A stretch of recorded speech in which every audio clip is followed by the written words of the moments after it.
Good afternoon, ladies and gentlemen. Shalom. I'm David Mencer, Israeli Government Spokesman. Today is day 214 of this war. Our war aims remain precisely the same: to bring home our 132 remaining hostages still brutally imprisoned by Hamas in their terror dungeons, to destroy Hamas and ensure that Gaza never again poses a threat to Israel.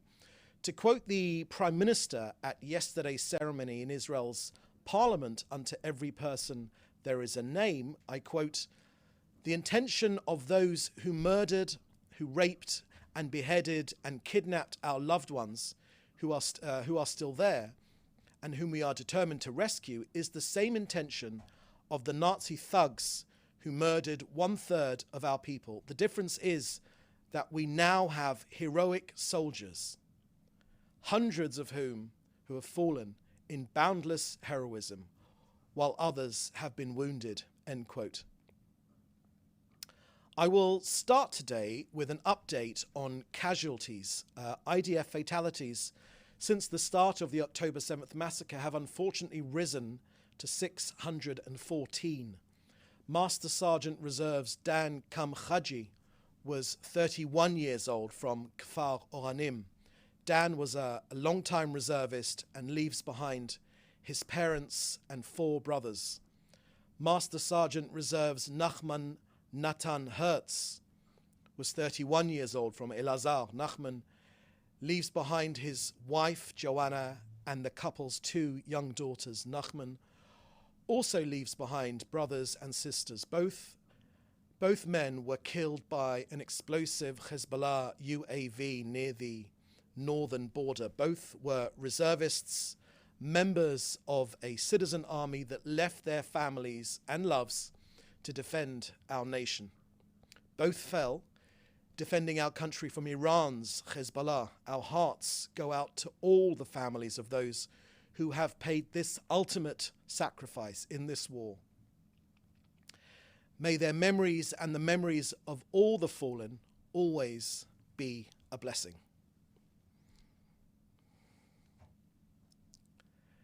Next, I want to update you on hostage negotiations discussions by Israel's War Cabinet last night, representing Israel's National Unity Government.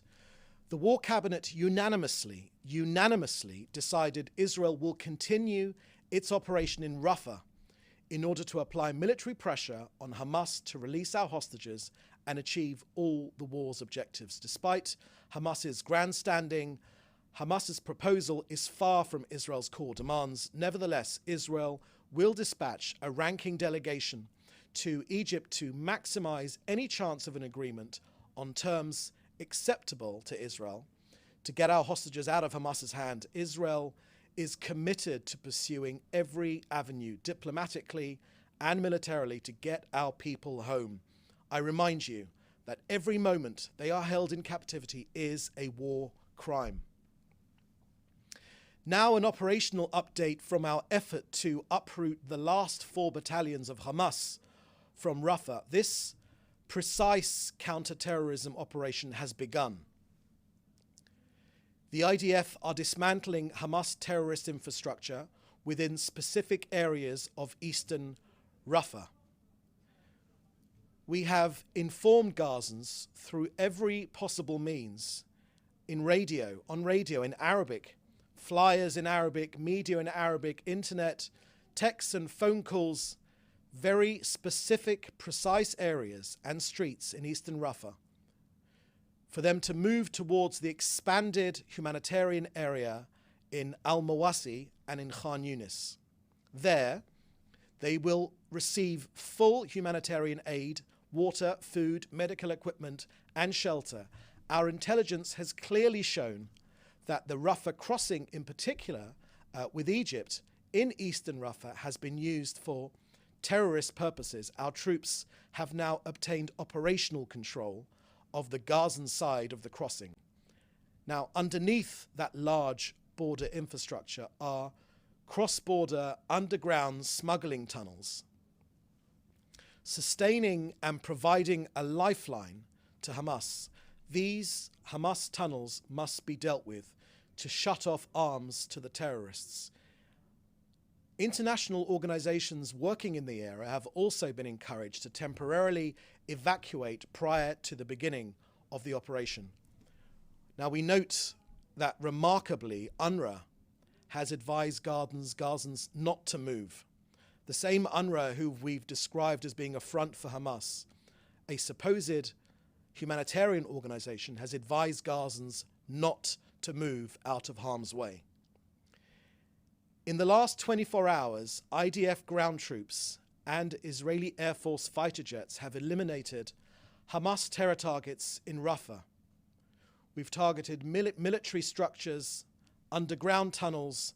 20 terrorists have been eliminated and 3 operational tunnel shafts have been located.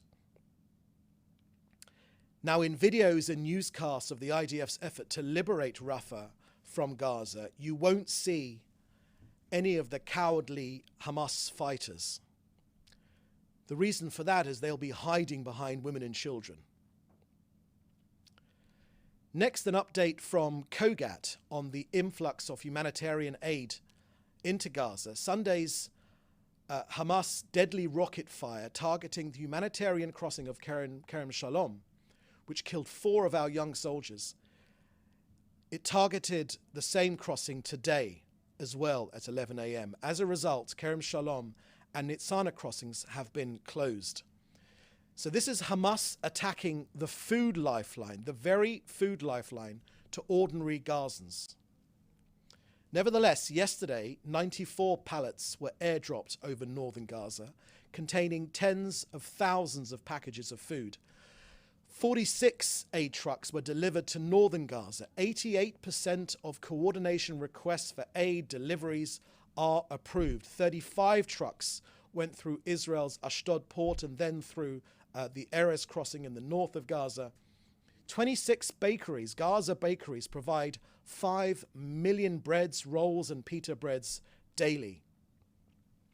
The northern water pipeline from Israel is now fully operational, providing an average of 50 litres per person per day. Today, between 10 a.m. and 2 p.m., the IDF usual pause in operations in parts of Khan Yunis enabled the movement of humanitarian aid. The issue has never been about getting aid into Gaza, but getting aid to the civilians of Gaza who need it the most before it is looted by Hamas. So, more food aid enters Gaza every single day, 520,000 tons of aid, 27,000 trucks of food, water, medical supplies without limit, and shelter. The humanitarian aid arrives at the Gaza Strip, as we've said, by sea, by land, and by air. So that's the end of our briefing today. I will now take your questions, which you should put in the chat. Please remember to include your news outlet. Thank you very much. First question, please. First question is from Joel Polak of Breitbart News, and he asks, Axios and the Times of Israel both report that Israeli officials say they were surprised by Hamas's attempt to claim it had accepted a ceasefire, and that the U.S. had worked with mediators without Israel's knowledge. Can you confirm that Israel was surprised and that it was not informed by the U.S.? Thank you for that question, Joel. I can't comment on that, but what I can tell you is that the sickness of Hamas continually surprises us. The fact that they shoot rockets over Kerem Shalom, targeting Kerem Shalom, the very lifeline of the people which they supposedly represent, has surprised us. But of course, the inhumane acts of this terrorist organization is the reason why we are going out, we're going after them. We're getting civilians out of harm's way, and we're going after the terrorist masterminds of Hamas. There are 4 last battalions in Rafa. We're going after them. What you saw last night was Hamas trying to save their skin, but it won't work. Yes, of course, we're always open to a diplomatic resolution to try and get our people out of Hamas's hands. But I must tell you that this operation in Rafah is designed to destroy the last 4 battalions of Hamas. All of us here in Israel, which send our sons and daughters into the army, the government, all the people in Israel here, the overwhelming majority, wall to wall, there is support for this operation, because this deadly terrorist organization must be defeated. This country will be protected and Hamas will be completely annihilated. Next question, please. You have an additional question from Joel, and he asks, can you repeat the statistical numbers on loaves of bread and pitas? Thank you very much for that, Joel. Loaves of bread and pitas, I said in my brief that 5 million pita breads and rolls are produced by, I think I said 26 bakeries every single day in Gaza to provide the food. So together with that food going in, with the water situation, of which 90% of Gaza's water comes domestically from Gaza, of course, the food going in, the water and the aid going in mean that there is no shortage of aid going to Gaza, or food. Where there is hunger in Gaza, it is hunger orchestrated by Hamas. It is within Hamas's interest to try and produce a negative image of their people. But we're getting as much food aid in as possible. If only Hamas would stop throwing mortars and rockets at the crossing points. But despite that, we're still getting the food aid in. And that's our objective, to make sure that Gazans do not go hungry. Our enemy, of course, in all of this work is to get rid of Hamas. Our target is Hamas, not ordinary Gazans. We know that they're not going anywhere. We here in Israel are not going anywhere. Ultimately, we will need to live in peace and security for both peoples. Our objective is to get rid of Hamas and focus after that on building a better future, not just for Gazans, but for Israelis as well. Next question, please. You have a question from Gidi Kleiman of the BBC, and he says, can you confirm that Israeli officials will go to Cairo in the next few hours, and whether they have a mandate to conduct negotiations? Thank you for that question, Gidi. Yes, I did confirm that in my briefing and made that quite clear. The government has given a mandate for our negotiators to go on that trip. They are mandated by Israel's government, of course, and our ultimate objective is to get our people out of Hamas' hands, whether it happens diplomatically or militarily. We would prefer that it happened. Of course, we would prefer that it happened diplomatically, but Hamas, in either case, will be defeated. Our objective, one of our three objectives, is to ensure that Gaza can never again be a threat to Israel again. And that, of course, means that we will destroy Hamas, and of course it means that we will bring back our 132 hostages. Next question, please.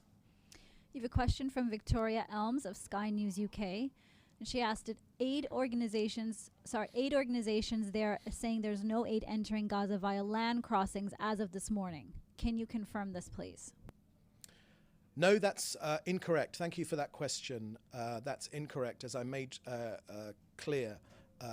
I can give you the figures from yesterday. If you want today's figures, please go directly to COGAT, who coordinate aid going into Gaza. I've got the information up until yesterday, and we said that crossings in the north were still open, together with other routes of getting aid into Gaza by airdrops, etc. So Hamas has made it their objectives to destroy or to threaten those crossings. 4 of our young soldiers, one of them was 18, the other 3 were 19 years old, were killed yesterday, and they were protecting that border crossing, trying to get as much aid into Gaza as possible. I think it's extremely important that when people talk about this conflict, that the role of Hamas in stopping aid in getting into Gaza is reported. Simply coming up with this line that there's no aid going into Gaza. Number one, it's not true, but of course it obscures the fact that it's Hamas that is trying to stop. They're looting the trucks, and they're trying to stop this aid into coming in. Why? Because they're trying to save their skin. They want pictures of hungry Gazans. They are orchestrating these pictures, and unfortunately, too many people are swallowing them up, creating this false narrative of a libel against Israel and our people. We're trying to get as much aid as we possibly can into Gaza, and that effort is being hampered. It's being hampered by Hamas, but it will not stop it because we have other ways of getting it in. Next question, please. You have a question from Cameron Monks of newspaper, and they ask, you said, quote, precise counter operation in Rafa, but also, quote, the annihilation of 4 Hamas battalions. What kind of scale of military operations will we see in the coming days? Thank you very much for that question.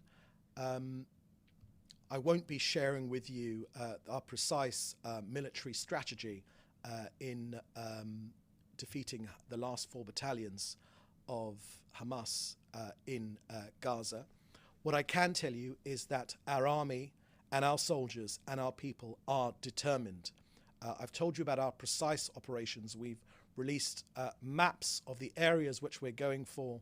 I've told you already that we have secured the border crossing where so much of Hamas's deadly arms have made their way through. We've secured that border crossing with Egypt, and we will do everything in our power to bring our hostages home. I remind you that the last 2 hostages which were rescued from Gaza were rescued from Rafa. They were rescued from Rafa. The mortars and rockets which were fired on Sunday at Kerem Shalom were fired from Rafa. Rafa can no longer be allowed to operate and to continue as a Hamas stronghold. Hamas have said this very, very clearly. They will simply regroup, and they wish to do October 7th again and again and again. And the thing is, we do believe them. An error made by too many people for too long is to not take seriously when terrorists say the things that they want to do. That is not a problem which we suffer from here in Israel. When terrorists say that they want to kill us, we believe them. We believe their sincerity, and we're going after them. Hamas will no longer be able to threaten us from anywhere in Rafah. Thank you very much. Next question, please. You have a question from Frederick Edgar of Interplanetary Television, and he says the Turkish vice president says that Israel's operation in Gaza's Rafah city marks another war crime by Israel, and Turkey will continue working for Israel's leadership to be legally punished. What is Israel's government's response to the Turkish vice president? Thank you for that question, Fred. So the actions of Turkey in this war have been nothing short of they are, the images coming out of Hamas officials, leading officials, in warm embraces with Turkey's president simply just confirms his dictatorial status over that country. Unfortunately, the one place where it's looking more and more likely that Hamas have safety and security is in Turkey now. So it looks like Turkey is trying to nurture a reputation as the terrorists' friend. They have done some terrible things in this conflict, and our foreign minister and our prime minister have made our measures and our views against Turkey and its president extremely clear. Thank you very much. Next question, please. You have a question from NPR, and they ask, last night, Hamas said it had agreed to an Egyptian-Qatari ceasefire proposal. Israel says the terms do not meet its demands. What are those terms, and how is a ceasefire proposal that Hamas agreed to different from the deal previously on the table? Thank you for that question from NPR. We will not allow Hamas to remain standing at the end of this conflict. We simply will not allow Hamas to remain standing at the end of this conflict. Now, that is one of the 3 war aims. The other war aims are to release, to get our hostages released, and of course to ensure that Gaza never again can form a threat to us. Hamas are simply trying to save their skins. Look, NPR, this conflict could end this afternoon. Okay, this afternoon before we here in Israel put our kids to bed. And the way it could end is quite simple. if Hamas lay down their arms and release our hostages, that is the way for this conflict to end. Hamas need to lay down their arms and give us back our hostages. That is the way for this conflict to end. Anything else where Hamas remains in power is simply not an option for Israel. We refuse to live next to this terrorist entity anymore, because they say extremely clearly, we are listening to them. Many in the world have stopped listening to them. We are listening to them. They wish to do October the 7th again and again and again. Now, NPR, we believe them. If you don't believe them, then that's your prerogative. But we believe them, and that is why we are of the understanding, and we've come to the conclusion that any end of this conflict that leaves Hamas standing is not an option. We will always prioritize our hostages, always. Those people need to be brought home. They are they are embedded in the hearts of every single Israeli, and I hope right-minded, right-thinking person everywhere in the world, including NPR listeners. We need to get our hostages home, but Hamas cannot be left standing because they wish to destroy my country. They wish to kill Jews. They say very, very openly, no matter what they say in midnight press conferences last night, they call my people the descendants of apes and pigs. Okay, they are a radical jihadist organization backed by Iran. They're against democracy. You know, the scenes of US college students marching for Hamas is absolutely sickening. In one sense, Hamas have done a phenomenally good PR effort because they have managed to pull the wool over those, what I hope are well-meaning college students. But unfortunately, we here in Israel recognize Hamas for precisely what they are.